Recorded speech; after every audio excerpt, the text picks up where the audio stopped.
Assalamualaikum warahmatullahi wabarakatuh. Innal hamdalillah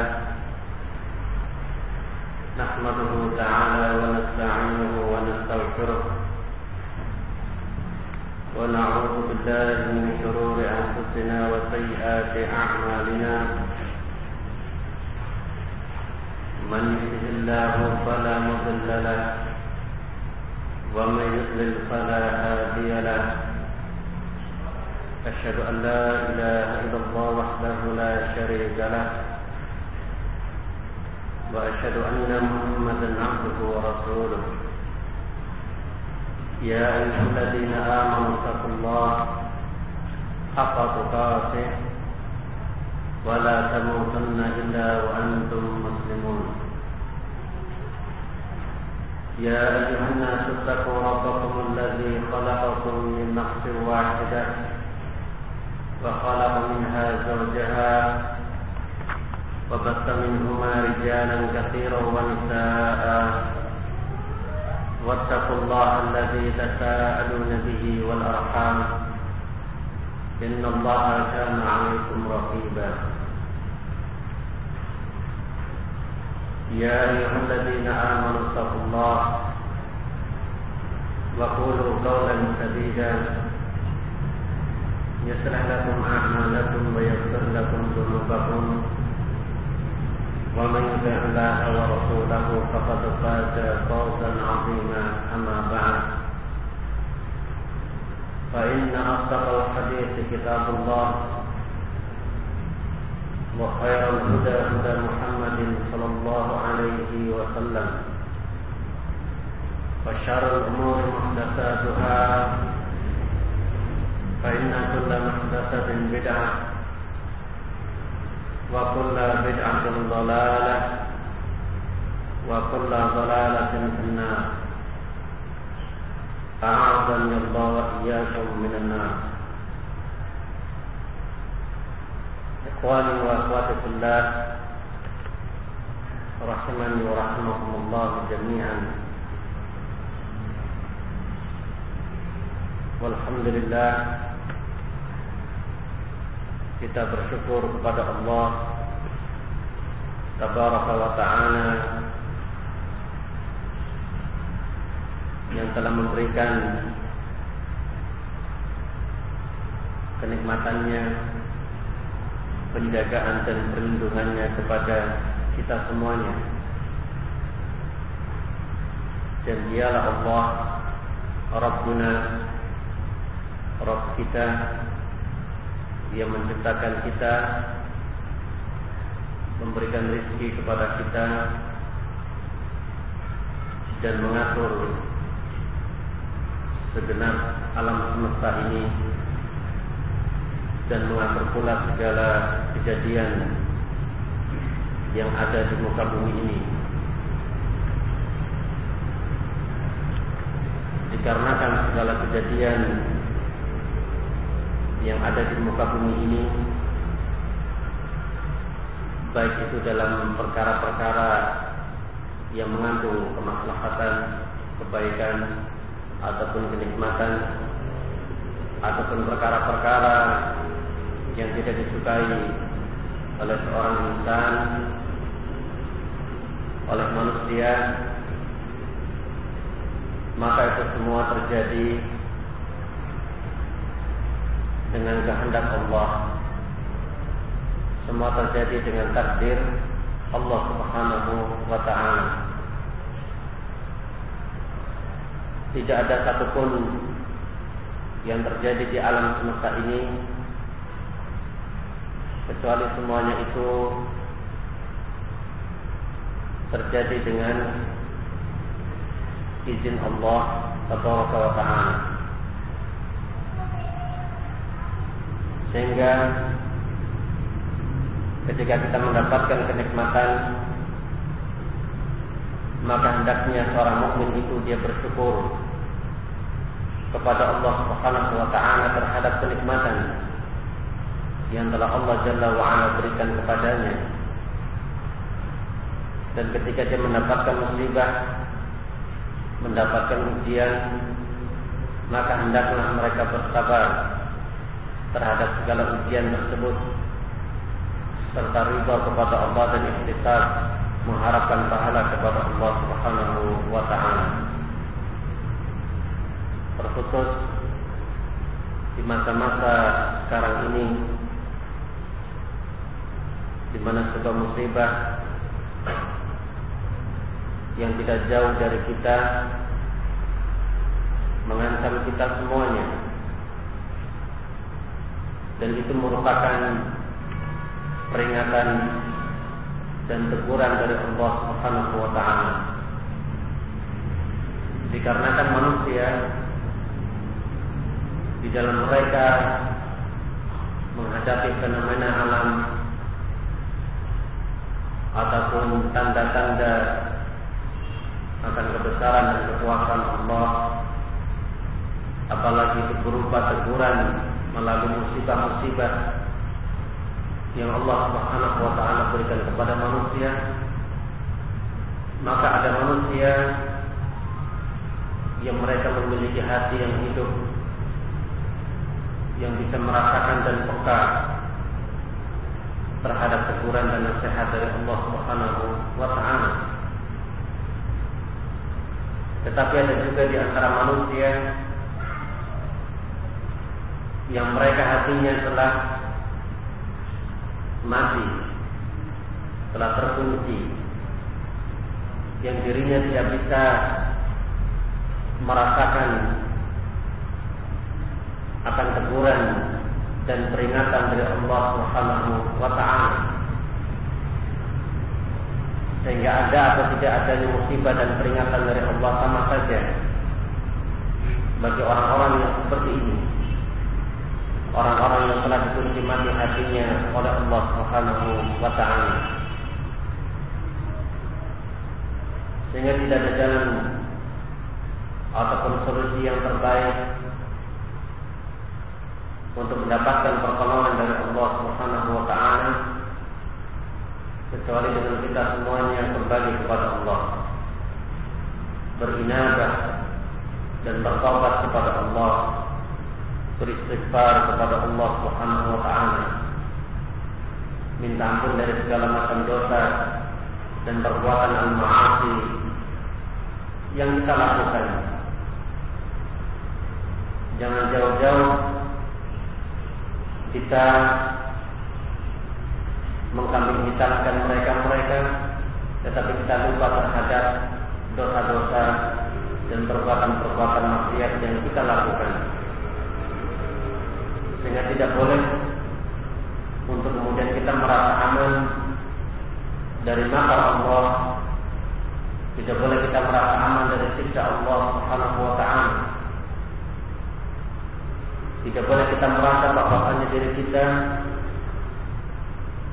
pasti diselamatkan oleh Allah Subhanahu wa taala, tetapi hendaknya diri kita merasa takut kepada Allah, takut kepada ancaman Allah, takut kepada siksa Allah, dan kita merealisasikan ketakutan kita dengan cara kita semakin takarrub kepada Allah, semakin mendekatkan diri kepada Allah, semakin taat kepada Allah Subhanahu wa taala, semakin istiqamah di atas sunnah Rasulullah alaihi salatu wassalam, semakin berpegang dengan akidah yang sahihah yang diwariskan oleh Rasulullah alaihi salatu wassalam, dan kita aplikasikan di dalam kehidupan kita, dimulai dari keluarga kita,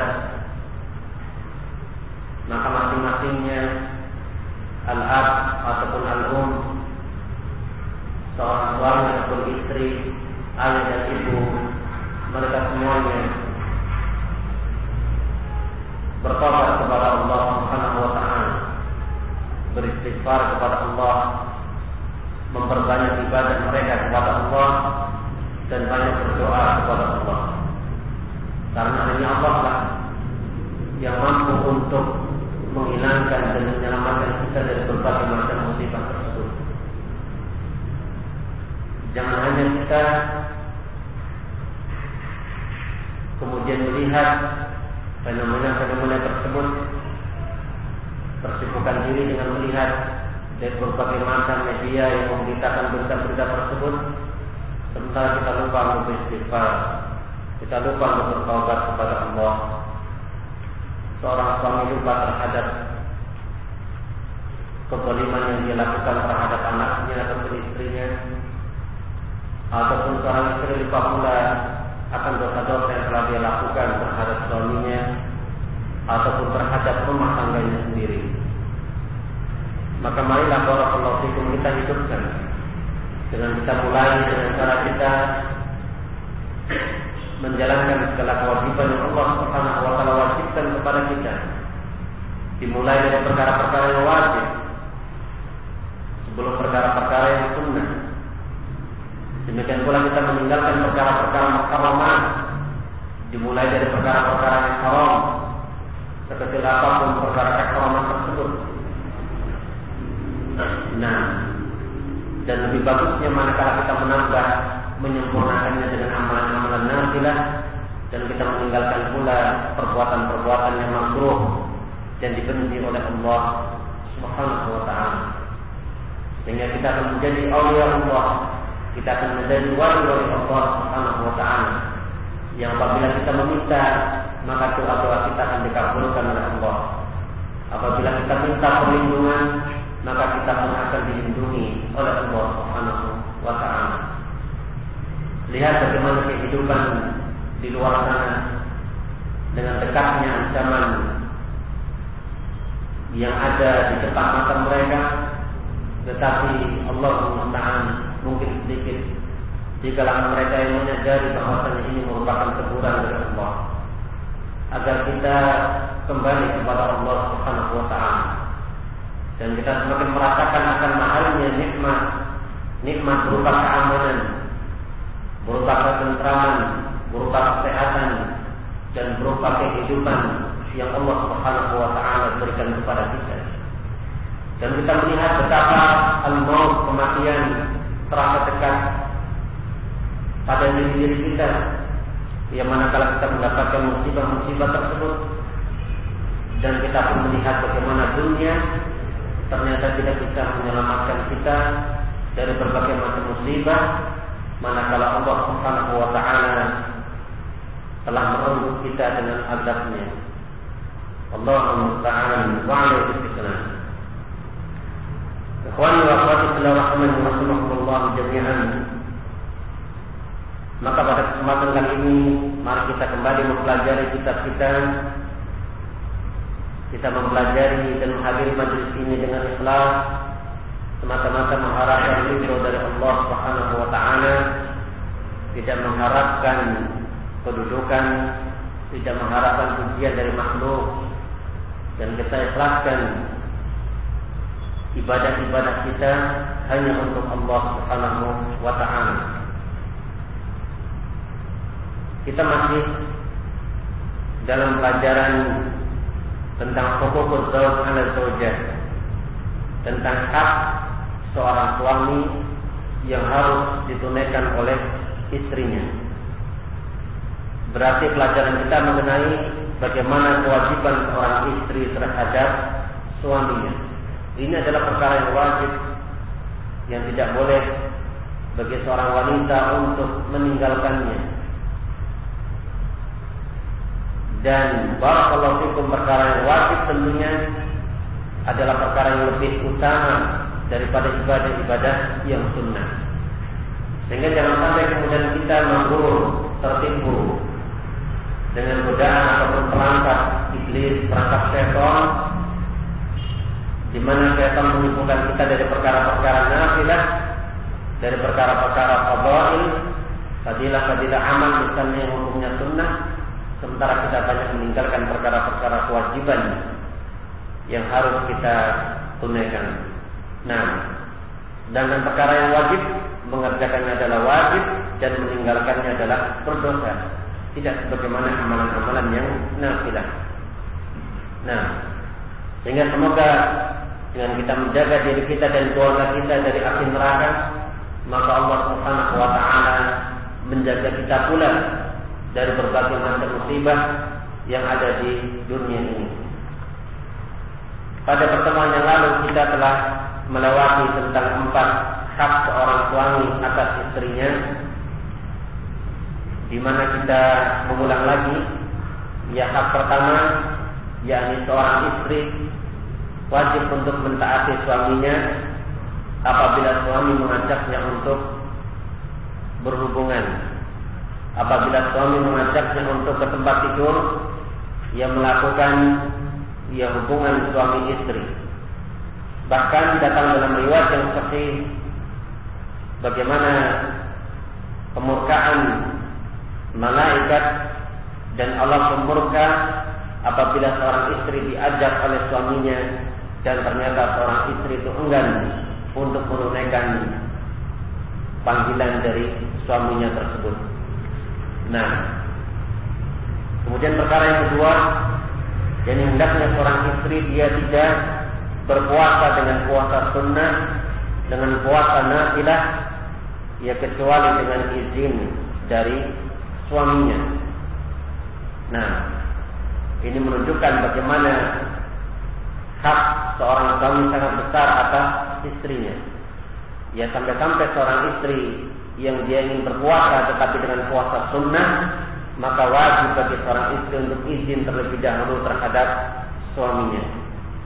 Apabila suaminya tidak mengizinkannya, maka tidak boleh seorang istri untuk berpuasa dengan puasa sunnah. Nah, kemudian yang ketiga, yang hendaknya seorang istri dia tidak mengizinkan seorang pun untuk masuk ke rumah suaminya kecuali dengan seizin dari suaminya, kecuali dengan keridhaan dari suaminya. Sehingga tidak boleh bagi seorang istri untuk memasukkan orang-orang yang mereka dibenci oleh suaminya. Nah, kemudian perkara yang keempat, jadi hendaknya seorang istri dia tidak keluar dari rumahnya kecuali dengan seizin suaminya. Ya, dari beberapa hak seorang suami atas istri yang telah kita lewati, maka betapa hak seorang suami itu sangatlah besar ya atas istrinya. Nah, sehingga barakallahu fikum wahai ummahat, wahai seorang istri, wahai seorang wanita yang salihah, maka apabila engkau menginginkan untuk masuk ke dalam jannah, masuk ke dalam surga dan mengharapkan ridha Allah Subhanahu wa taala, maka hendaknya engkau menyenangkan dan membuat ridha suamimu. Nah, kemudian perkara yang kelima, Ummu Abdillah radhiyallahu hafizahullah taala, alla tukhrija syai'an min mali zawjiha illa bi idnihi. Qala Imam Al-Bukhari rahimahullah, haddatsana Muhammad bin Al-Musanna, haddatsana Yahya bin Hisham, qala akhbarani abi an Aisyah anna Hinda bint Uqbah qalat ya Rasulullah inna Abu Sufyan rajulun sahih wa laysa yu'tini ma yakfini wa bani fa hal alayya junahun an akhidha min malihi shay'an faqala khudhi ma yakfiki wa banihi bil ma'ruf.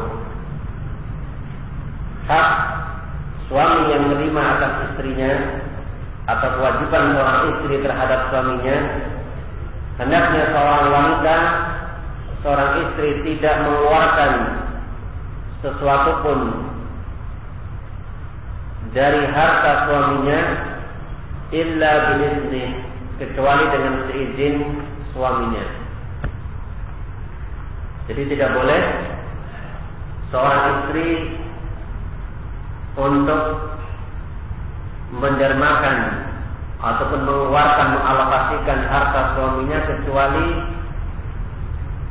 dengan seizin dari suaminya tersebut.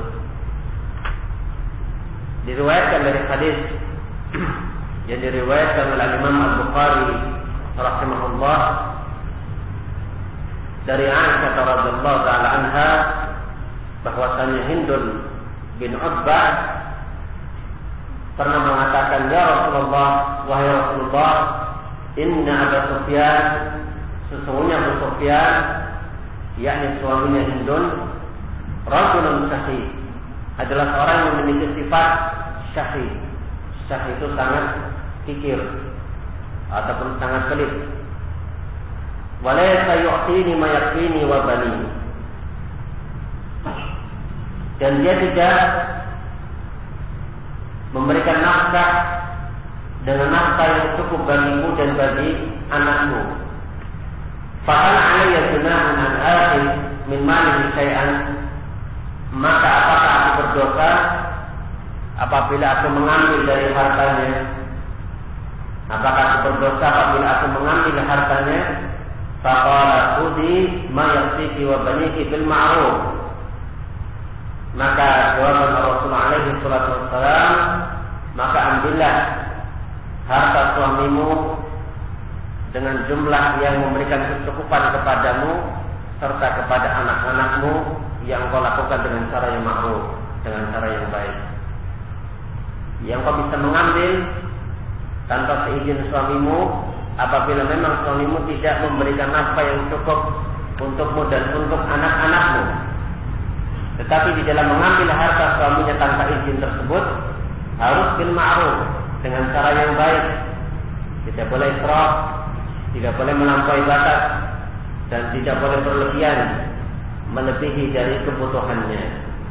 Tetapi sabda Nabi alaihi salatu wasallam, khudhi ma yakfiki wa bani bil ma'ruf.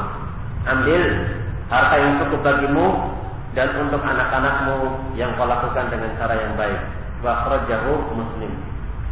فهذا الحديث فيه أن الرجل إذا منع زوجته من النفقة عليها وعلى أولادها فلها أن تأخذ من ماله ما يكفيهم بالمعروف.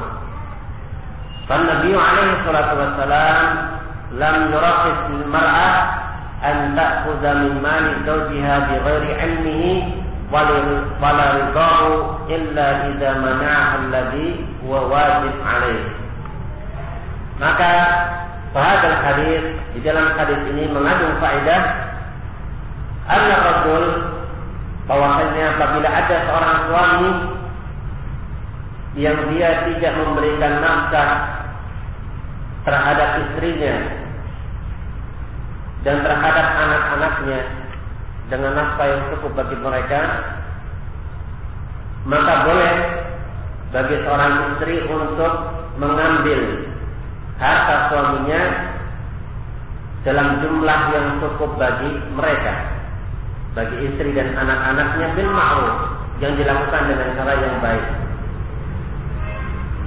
Di dalam hadis tersebut Nabi alaihi salatu wasallam, Nabi sallallahu alaihi wasallam lam yurakhis lil mar'ah, beliau tidak memberikan rukhsah, tidak memberikan keringanan terhadap seorang istri untuk mengambil harta suaminya bighairi ilmihi, tanpa sepengetahuan suaminya dan tanpa keridhoannya, apabila memang kecuali idza mana allati huwa wajib alaihi, kecuali apabila memang didapati seorang suami itu dia tidak memberikan nafkah yang wajib dia berikan kepadanya. Nah, ya masya Allah, sebuah istinbat hukum yang luar biasa ya dari hadis tersebut. Ya, sehingga kalau kejadiannya ataupun kalau kasusnya tidak seperti hadis ini, ya di mana seorang suami dia sudah memberikan nafkah yang cukup bagi dirinya dan bagi anak-anaknya, maka berarti faedahnya haram bagi seorang istri untuk dia mengambil harta suaminya tanpa seizinnya, tanpa pengetahuannya dan tanpa keridhaan dari suami. Nah, wa min babi aula annahu la yajuz laha an tatasaddaqa idza lam ya'zan laha fa in fa'ala dzalika fa hiya athimah. Dan terlebih lagi, wa min babi aula, dan terlebih lagi annahu la yajuz, bahwasanya tidak boleh bagi seorang istri untuk bersedekah, untuk menyedekahkan idza lam ya'zan laha, apabila suaminya tidak memberikan izin kepada istrinya tersebut. Fa in fa'ala dzalika fa hiya athimah. Apabila seorang istri yang melakukan hal itu, di mana seorang istri dia mengambil harta suaminya tanpa izin, walaupun untuk sedekah, untuk perkara-perkara yang baik, fahiya athimah, maka istri tersebut dia berdosa. Nah, ya subhanallah, sebuah istinbat yang luar biasa. Nah, wa idza tasaddaqa bi ithnihi fala al-ajru kamilan. Dan apabila seorang istri dia bersedekah dengan izin dari suaminya, fala al-ajru kamilan, maka bagi seorang istri dia mendapatkan pahala yang sempurna pula. Nah, qala Imam Al-Bukhari rahimahullah, haddatsana Utsman bin Abi Syaibah, haddatsana Jarir an Mansur an Abi Wa'il an Masruq an Aisyah radhiyallahu ta'ala anha qala Nabi alaihi salatu wassalam, idza anfaqat al-mar'atu min ta'ami baytiha ghayra mufsidah kana laha ajruha bima anfaqat wa li zawjiha bima kasabat wa lil khazini mithlu dhalika la yanqusu ba'dhum ajra ba'din syai'an. Ya, Masya Allah, disebutkan dalam riwayat Al-Imam Al-Bukhari dari Aisyah radhiyallahu ta'ala anha bahwasanya Nabi alaihi salatu wassalam bersabda, idza anfaqatil mar'ah, apabila seorang istri menginfakkan, mendermakan min ta'ami baitiha, dari makanan yang ada di rumahnya, ghairu mufsidatin, tanpa mufsidah, tanpa menimbulkan kerusakan, mengurangi hak ataupun melampaui batas, kana laha ajruha bima anfaqat, maka bagi seorang istri dia akan mendapatkan pahala dengan harta yang dia dermakan, yang dia infakkan. Walil zawjiha bima kasabat, dan seorang suami juga dia akan mendapatkan pahala yang sempurna pula, dikarenakan suami tersebutlah yang dia mencari harta tersebut. Artinya harta tersebut adalah hasil jeripayah ataupun hasil usaha dari suaminya, sehingga ketika istrinya dia menginfakkan hartanya, dia mendapatkan pahala dan suaminya juga mendapatkan pahala. Walil khazin mithlu dzalika, demikian pula bagi penjaga rumah itu juga bisa mendapatkan pahala yang seperti itu pula. La yanqusu ba'dhum ajra ba'din syai'an, sebagian mereka tidak akan mengurangi pahala sebagian yang lain sedikit pun. Semuanya diganjar dengan pahala yang sempurna. Inilah Masya Allah menunjukkan mana rahmatnya Allah Subhanahu wa ta'ala, di mana rahmat Allah Subhanahu wa ta'ala meliputi segenap atau segala sesuatu. Allah Subhanahu wa ta'ala ia tidak pernah menzalimi hamba-hambanya, akan tetapi hamba-hamba Allah mereka lah yang menzalimi diri mereka itu sendiri. Padahal amalan-amalan kebaikan yang terbentang begitu luas, dan pahala yang Allah Subhanahu wa ta'ala janjikan pula berlipat ganda bagi orang-orang yang melakukan amalan-amalan kebaikan. Nah, misalnya ini memberikan nafkah, yang mungkin terkadang diri-diri kita tidak menyangka bahwasanya mungkin ketika kita berhadapan dengan Allah nanti di yaumul qiyamah, ternyata mungkin amalan yang kita anggap remeh, amalan yang kita anggap sepele, ternyata itulah amalan yang bisa menyelamatkan diri kita dari api neraka Allah Subhanahu wa ta'ala. Nah, seperti dikisahkan dari kisah seorang wanita ahlul ma'asi, dikisahkan dari Bani Israil, di mana dulu wanita tersebut adalah seorang pelacur, tukang berbuat maksiat, tetapi ketika dia melakukan kebaikan kepada salah satu dari makhluk Allah, kepada seekor anjing, ketika anjing itu kehausan, kemudian dia berikan minum kepada anjing tersebut, Allah Subhanahu wa ta'ala pun ridha, dan Allah Subhanahu wa ta'ala sendiri kemudian memasukkan dia ke dalam surganya dengan rahmat Allah Subhanahu wa ta'ala, dengan rahmat dan fadilah dari Allah Jalla wa Ala. Ya mungkin kita anggap pada pandangan kita sepele, cuma memberikan minuman pada anjing yang kehausan. Ya Allah musta'an. Demikian pula dikisahkan pula bahwasanya ada seorang wanita yang dia masuk ke dalam neraka dikarenakan dia mengikat seekor kucing, dia mengurungnya dan dia tidak membiarkan kucing tersebut untuk makan makanan serangga karena dia mengikatnya dan dia pun tidak memberikan makan dan minum.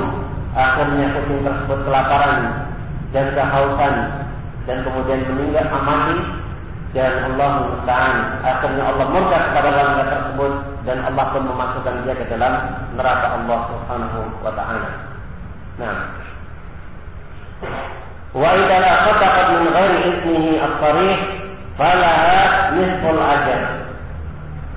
Dan apabila seorang istri tasaddaqat, dia bersedekah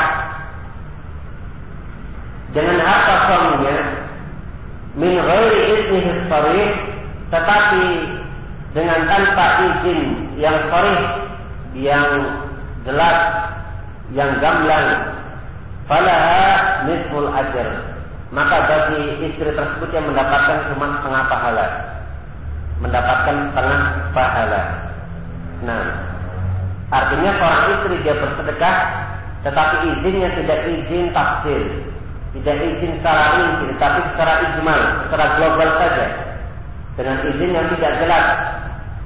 Nah, tidak gamblang, tidak tafsir, tidak secara rinci, maka apabila dia bersedekah dengan tanpa izin yang rinci ataupun yang jelas, izinnya masih secara global, secara umum, maka bagi seorang istri dia mendapatkan nisful ajr, mendapatkan setengah pahala saja. Qala Imam Al-Bukhari rahimahullah, haddatsani Yahya bin Ja'far. Hadisnya adalah hadis yang disebutkan qala Imam Al-Bukhari, diriwayatkan oleh Imam Al-Bukhari, haddatsani Yahya bin Ja'far, haddatsana Abdul Razzaq an Ma'mar an Hammam qala سمعت أبا هريرة رضي الله عنه عن النبي عليه الصلاة والسلام قال إذا أنفقت المرأة من كسب زوجها من غير أمره فلها نصف أجره. إذا أنفقت المرأة, apabila seorang istri dia mendermakan, menyedekahkan, menginfakkan, berinfak min kasbi zawjiha, dari harta yang merupakan hasil usaha, hasil dari payah suaminya, min ghairi amrihi, tanpa ada perintah dari suami, tanpa ada perintah secara khusus, mandat secara khusus, secara hasil dari suami, falaha nisfu ajrihi, maka bagi seorang istri mendapatkan pahala setengah dari pahala seorang istri dan mendapatkan pahala setengah dari suaminya. Nah, fil hadis qaulun akhar al-hafiz yaqul, dan di dalam hadis ada pendapat yang lain, al-hafiz yaqul, di mana al-hafiz mengatakan al-aula, yang lebih utama, yang lebih pas atau lebih pantas, an yasmala ala ma idza anfaqat min alladhi yakhussuha bihi, idza taqaddaqat bihi bi ghairi isti'zanihi fa innahu yasduqu qawluhu min kasbihi fa yu'jar alayhi. Nah, yang lebih pas, di mana hadis ini an yahmal dibawa maknanya ala ma idza anfaqat, apabila seorang istri dia menginfakkan minal ladzi yakhussuha bihi, dari harta yang memang suaminya itu khusus memberikan kepada istrinya. Idza taqaddaqat bihi bi ghairi isti'zanihi, maka apabila seorang istri dia bersedekah tanpa seizin dari suaminya atau tanpa minta izin kepadanya, fa innahu yasduqu qawluhu min kasbihi, maka hartanya tersebut bisa dikatakan sebagai harta suaminya disebabkan harta itu merupakan hasil usaha atau hasil jeripaya dari suaminya, fa yu'jar alaihi, sehingga suaminya pun diberi pahala dengan pahala yang sempurna, diberikan pahala dengan pahala yang sempurna. Wa qawluhu bi ghairi amrihi, adapun keberadaannya di mana dia menginfakkan hartanya tanpa perintah dari suaminya, yuhtamal, maka mengandung ihtimal, di bawah kemungkinannya an yakuna adzina laha bi tariqil ijmal, bahwasanya memang suaminya tersebut telah memberikan izin kepada istrinya tetapi dengan izin yang bersifat umum, yang masih ijmal, yang masih global. Lakin al-manfi maka nabi tariq tafsir. Tetapi yang tidak ada adalah izin yang tafsir, yang secara rinci. Nah, wala budda min al-hamli ala ahadi hadain al-ma'nayain, maka harus membawa hadis ini kepada salah satu dari dua makna ini. Wa illa faqaitu kana min malihi bi ghairi iznihi la ijmalan wala tafsilan fa hiya ma'dzuratun bidzalika ghairu ma'dzurah. Maka jika tidak, apabila harta itu adalah harta suaminya yang dia infakkan tanpa seizin suaminya, baik izin secara global ataupun izin secara tafsil, tidak ada izin dari suaminya secara ijmal ataupun secara tafsil, maka apabila dia menginfakkan harta suaminya tersebut, fahiya ma'dzuratun bidzalik, maka seorang istri dia berdosa. Ia berdosa dengan perbuatannya tersebut dan dia tidak mendapatkan pahala. Sehingga dia mendapatkan pahala setengah apabila memang hartanya itu adalah harta yang telah dikhususkan oleh suaminya terhadap istrinya tersebut, dan dia telah mendapatkan isyarat, mendapatkan izin secara global dari suaminya. Ya silakan kalau mau diinfakkan, ya secara ijmal, secara global saja. Tetapi tidak ada izin secara tafsir. Manakala kondisinya seperti ini, maka seorang istri dia menginfakkan hartanya tanpa seizin pengetahuan dan keridhaan suaminya, dia mendapatkan setengah pahala. Tetapi apabila tidak ada izin dari suaminya, baik secara global ataupun secara rinci, ya di mana suaminya tidak ridho kalau seorang istri itu dia mendermakan hartanya tersebut untuk diinfakkan, misalnya, kemudian dia tidak minta izin kepada suaminya, ya maka seorang istri itu dia ma'dzurah, dia berdosa dengan perbuatan tersebut dan dia tidak mendapatkan pahala. Nah, wallahu a'lam bishawab. Ini yang bisa kita sampaikan pada pertemuan kali ini. Insyaallah kita lanjutkan masih hak seorang suami atas istrinya pada pertemuan mendatang. Insyaallah. Subhanallah wa bihamdihi la ilaha illa anta astaghfiruka wa atubu ilaik.